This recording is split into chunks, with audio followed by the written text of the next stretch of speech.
30년 동안 결혼 기념일마다 낯선 이에게서 꽃이 배달됩니다.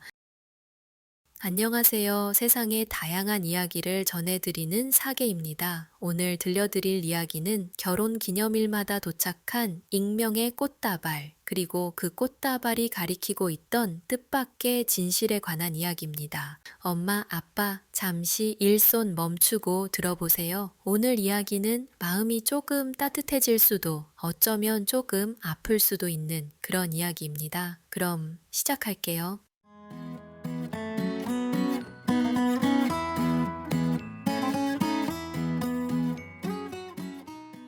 사연자님은 올해 56, 남편과 결혼한 지는 어느덧 30년이 다 됐습니다. 함께 해온 시간만큼 둘 사이에는 많은 일들이 있었지요. 여느 중년 부부가 그렇듯 자식 키우며 진학 문제로 다투기도 했었고, 잘 살아보자고 벌인 사업이 부도가 나면서 지방 이동이 휘청했던 적도 있었고요. 나이가 들며 건강이 성치 않아지면서 여기저기 수술해야 하는 일들도 있었습니다. 거기에 시부모님 병간호까지 겹쳐지며 뜻하지 않게 이사만 5번 넘게 해야 했네요. 하지만 이 모진 시절 한결같이 함께 버틸 수 있었던 건 오직 단 하나, 남편과 사연자님의 마음이 같았기 때문이라고 해요. 세상이 우리를 등져도 우리만 서로를 믿으면 된다. 그게 이 부부가 살아올 수 있었던 이유라고 합니다. 그런 이 부부에겐 아무도 모르는 한 가지 비밀이 있었어요. 바로 결혼 기념일마다 도착하는 익명의 꽃다발이 바로 그것이었는데요. 발신자 없음, 전화번호 없음, 편지도 없음, 말 그대로 정체불명의 누군가가 1년에 한 번씩 꼭 꽃다발을 보내오는 것이었어요. 어떠한 신호도 남기지 않은 그저 옅은 분홍빛의 프리지아 꽃다발 하나, 30년 가까이 그렇게 매년 같은 날 같은 꽃이 왔습니다. 처음에는 오배송인가 싶었지만 이사를 몇 번이나 한 후에도 꽃은 꼭 집으로 정확히 배달이 왔고요. 그렇게 매년 같은 패턴이 반복되자 사연자님도 남편도 말은 안 해도 조금씩 신경이 쓰이기 시작했지요. 평소엔 농담도 잘하고 쾌활한 남편이었는데 프리지아 꽃다발만 오는 결혼 기념일만 되면 잠시 한참 동안 진지한 얼굴이 되곤 했습니다. 그리고 설명할 수 없는 표정으로 꽃을 바라보곤 했지요. 슬픈 것도 아니고 기쁜 것도 아니고 깊은 생각에 잠겨 멍해지는 얼굴. 사연자님은 몇 번이고 물었습니다. 당신 혹시 예전에 나 모르게 만났던 사람 있냐고, 그 사람이 보내는 건 아니냐고 말이지요. 그때마다 남편은 고개를 저었습니다. 그런 사람도 없고 이 꽃다발의 정체도 모르겠다고요. 하지만 이상하게도 그 말투에는 설득력이 없었습니다. 무언가를 들키지 않기 위해 애써 노력하는 듯한 모습이었달까요? 사연자님은 이렇게 덧붙였어요. 남편은 거짓말을 할 때 꼭 장의침을 했다고요. 그리고 그 모습은 꼭 결혼 기념일 때에만 보이곤 했습니다. 결혼 17년 차쯤 되던 어느 날이었을까요? 남편이 술에 취해서 이상한 말을 한 적이 있었습니다. 여보, 과거를 다 지우고 살아갈 수는 없는 거겠지? 라고요. 무슨 소리냐고 물었지만 남편은 더 말을 하려다가 고개를 숙이고 잠에 들어버렸습니다. 다음 날 다시 물었지만 남편은 기억 못한다고 하더라고요. 그땐 그 말을 곧이곧대로 믿었습니다. 술에 취해 필름이 끊겨 아무 말이나 했던 거겠거니 싶었던 거지요. 하지만 지금 와서 돌이켜보면 좀 이상했다고 해요. 아마 남편은 그때부터 뭔가를 말하려 했던 것 아니었을까요? 올해에도 드디어 결혼 기념일이 다가오고 있었습니다. 이번만큼은 남편에게 이 꽃다발의 정체에 대해 확실히 들어야겠다 마음먹고 있던 참이었지요. 그날 밤 남편은 집에 들어와 신발을 벗다가 갑자기 숨을 헐떡이며 주저앉았습니다. 급성 심근경색이었어요. 청천벽력과도 같은 일이었습니다.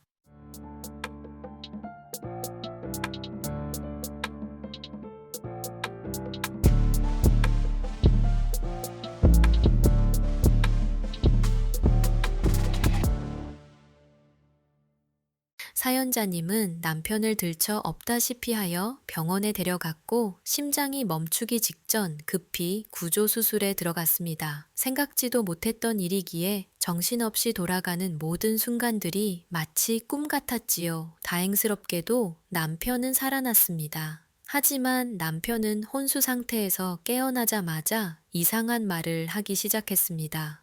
여보, 집 서랍에 편지 하나 있을 거야. 그거 읽어봐. 라고요. 남편이 말한 서랍은 침대 옆 작은 협탁에 있었습니다. 그 서랍 안에는 남편의 말대로 낡은 봉투 하나가 들어 있었지요. 봉투 겉에는 보내는 이나 받는 이의 이름이 없고 그저 날짜만 하나 적혀 있었어요. 1992년 5월 3일. 그건 남편과 사연자님이 만나기 전의 시절이었습니다. 편지를 열어보니 이런 말들이 적혀 있었지요. 당신을 사랑합니다. 하지만 이제 그만두려 합니다. 당신이 행복하게 살면 그걸로 충분해요. 그리고 마지막 줄, 프리지아를 보면 가끔 나를 생각해 주세요. 심장이 쿵 내려앉았습니다. 그 길로 병원에 누워있는 남편에게 다시 달려갔지요. 어떤 정신으로 병원까지 갔는지도 모를 정도로요. 이게 누구냐고 캐묻자 남편이 어렵게 말문을 열었습니다. 결혼하기 전 잠시 만났던 사람이라고요. 사연자님은 충격을 받았지만 애써 입술을 깨물며 꾹 참았습니다. 그리고 남편의 이야기가 이어졌습니다.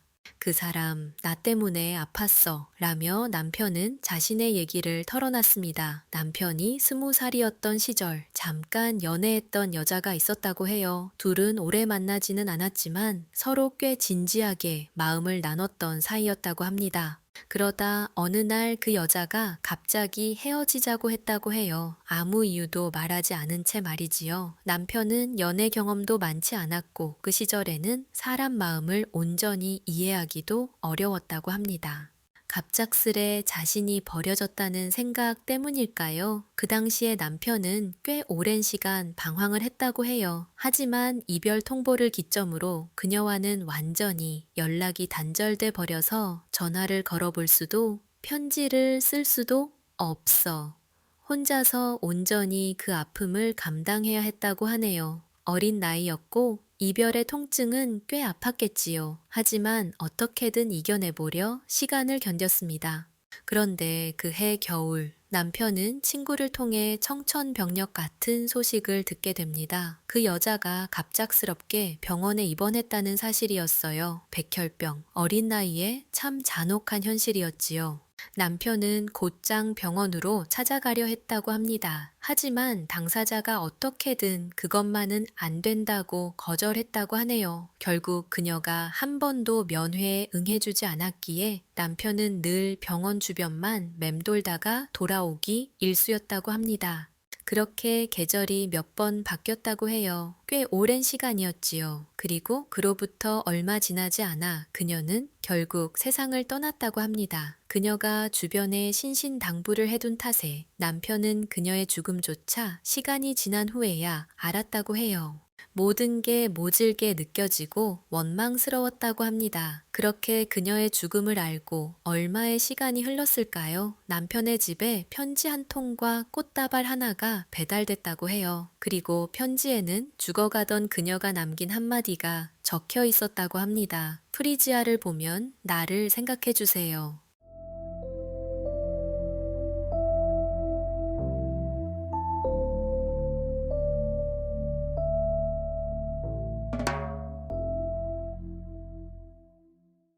솔직히 그녀가 남긴 말을 남편은 결혼 후에도 잊지 못했다고 합니다. 하지만 그게 결코 부정한 감정이 아니었다고 설명했습니다. 몇십 년 넘게 몰랐던 남편의 과거 이야기를 듣는 동안 솔직히 착잡한 감정이 드는 게 사실이었다고 사연자님은 고백하셨습니다. 하지만 자신의 진심을 믿어주길 바라는 남편의 눈을 보니 그것이 결코 거짓이 아니라는 점은 알 수 있었다고 해요. 남편은 사실 결혼 기념일 때마다 꽃다발을 보낸 사람이 누구인지 짐작할 수 있을 것 같다고 이야기했습니다. 그 꽃다발은 아마도 그 여자의 오빠가 보낸 것 같다고 해요. 남은 가족을 위해 그리고 누군가 자기 동생을 기억해 주길 바라며 동생이 사랑했던 사람에게 꾸준하게 프리지아를 보내온 것이었습니다. 하지만 사연자님은 내심 불편한 기분 또한 들었다고 합니다. 그 꽃을 하필이면 결혼 기념일에 맞춰 보냈어야 할까요? 그 오빠는 남편이 결혼했다는 사실도 알고 있었을 텐데 말이지요. 절반은 이해가 되고 절반은 이해가 되지 않는 사연을 들은 후 사연자님은 병원 밖 벤치에 앉아 한참을 생각에 잠겨 있었습니다. 30년 가까이 의문이었던 일이 이제야 조금 그 해답을 찾은 것 같았지요. 하지만 어쩐지 찜찜한 기분만은 사라지질 않았는데요.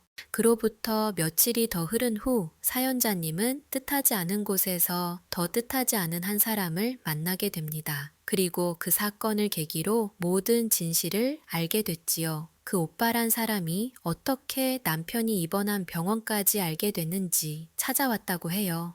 처음에는 조금 의아하고 기분이 묘했다고 해요. 사실 몇십 년 전에 인연이 끊긴 것이나 마찬가지인 사람인데 이사한 집 주소도 꼬박꼬박 알고 있고 최근 입원한 병원까지 알고 있다니 기분이 썩 유쾌할 리는 없으니까요.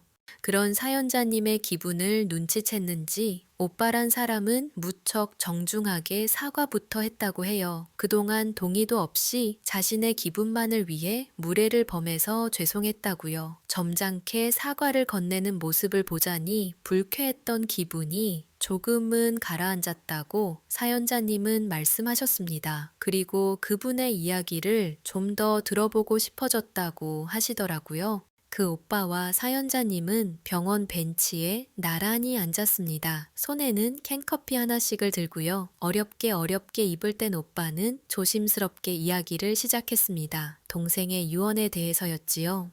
태어나 처음 사랑을 알게 해준 사람이 자신을 영원히 잊지 않았으면 좋겠다고 겉으로는 그 사람을 밀어내야 하는 이 운명이 미치도록 저주스럽다고 말이지요. 그 말을 들은 오빠의 마음은 미어졌다고 합니다. 그러던 중에 동생의 죽음이 있고 얼마 지나지 않아 남편이 사연자님을 만나 결혼을 한단 말을 들었다고 해요. 원망스러운 마음이 솔직히 먼저 들었다고 합니다. 동생은 첫사랑을 잊지 못하고 가슴에 묻은 채 하늘나라로 떠났는데 산 사람은 또 다른 인연을 찾아 행복으로 나아가려 하고 있었으니까요. 그래서 솔직히 처음에는 사연자님의 입장은 생각하지도 않고 이기적인 마음으로 꽃다발을 보냈던 거라고 합니다. 남편이 괘씸한 마음에 이렇게라도 동생을 잊지 않길 바라길 마음에서 말이지요. 하지만 시간이 흐르면 흐를수록 자신의 이런 행동이 누군가에게는 고통을 줄 수도 있겠다는 생각이 들었답니다. 그 말을 하며 그분은 사연자님 앞에 무릎을 꿇었다고 해요. 자신의 동생만을 생각하며 이기적으로 한 부부의 인생에 짐을 얹어주어 미안하다고 말이지요.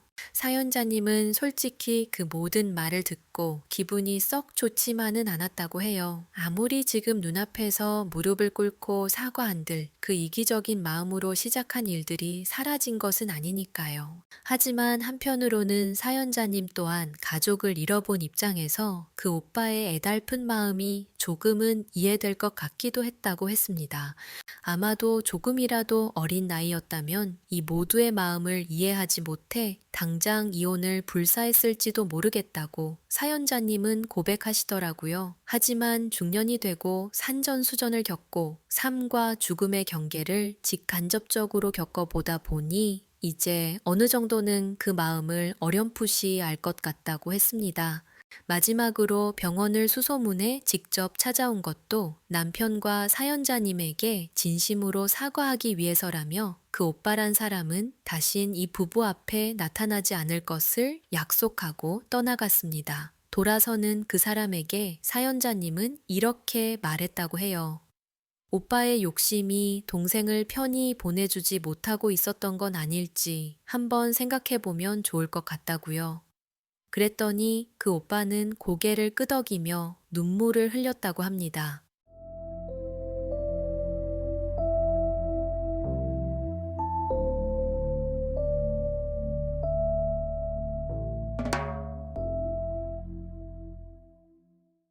중환자실에 있던 남편이 일반 병실로 옮기고 상태가 호전될 때까지 사연자님은 일부러 그 일에 대해서는 한마디도 먼저 이야기하지 않았어요. 그리고 얼마 후 남편이 결심을 한 듯 사연자님의 손을 잡고 고백했다고 합니다.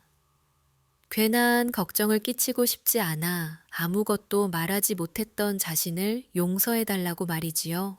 남편의 눈이 모든 것을 말해주고 있었다고 해요. 사연자님은 아무 말 없이 자신의 손을 잡은 남편의 손등을 덮어서 마주 잡았습니다. 지나간 일은 잊어버리고 이제 앞으로 우리 두 사람 황혼까지 남은 결혼 기념일은 더 의미 있게 보내자고 말하면서요. 그 말을 들은 남편이 말없이 고개를 끄덕였습니다. 창밖으로 때마침 첫눈이 왔다고 하네요.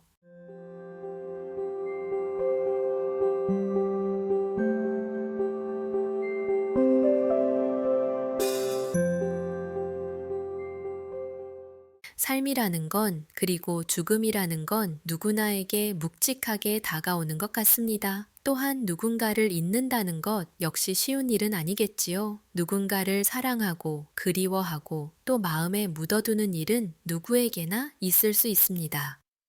하지만 중요한 건 지금 내 곁에 있는 사람, 지금 서로를 바라보고 있는 이 시간이겠지요. 엄마, 아빠도 오늘 하루의 끝자락에서는 내 일상을 지켜주는 소중한 사람에게 고맙다는 인사를 한번 전해보는 건 어떨까요? 오늘도 마음 따뜻한 하루 보내시고요. 사계는 곧 또 다른 이야기를 들고 다시 찾아뵙겠습니다. 엄마, 아빠, 우리 곧 또 만나요.